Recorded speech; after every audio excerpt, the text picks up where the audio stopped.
N6 सिडकोतील Sambhaji colony या नागरी वसाहतीमध्ये मैदानातील वाचनालयासमोर पडलेला कचरा जाळण्याचा प्रकार रेड्डी कंपनीचे कर्मचारी करत असल्याचा आरोप स्थानिक नागरिकांनी केला असून यावर महानगरपालिका प्रशासनाने कंपनी विरोधात कारवाई करावी अशी मागणी Republican party of India Sachin Kharat गटाचे मनीष नरवडे यांनी केली आहे।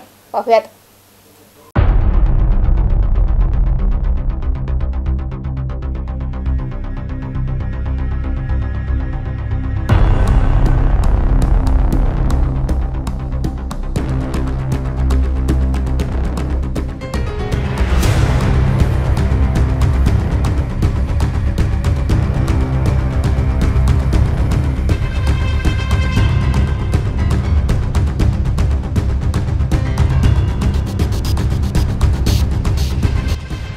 वार्ड क्रमांक 62 संभाजी कॉलनी सिडको यांचा येथे सार्वजनिक वाचनालय आणि व्यायामशाळा महानगरपालिकेने 2012 साली बांधून दिली होती, परंतु 6 महिने सुरळीत चालल्यानंतर ही व्यायामशाळा आणि वाचनालय कायमस्वरूपी बंद पडलेलं आहे। त्याला आता कचराकुंडीचं स्वरूप आलेलं आहे। त्या ठिकाणी वार्डातील नागरिक आणि रेड्डी कंपनी ही कचरा आणून टाकत असते आणि रेड्डी कंपनीचे कर्मचारी या ठिकाणी मोठ्या प्रमाणामध्ये कचरा रोज जाळत आहे। त्यामुळे परिसरामध्ये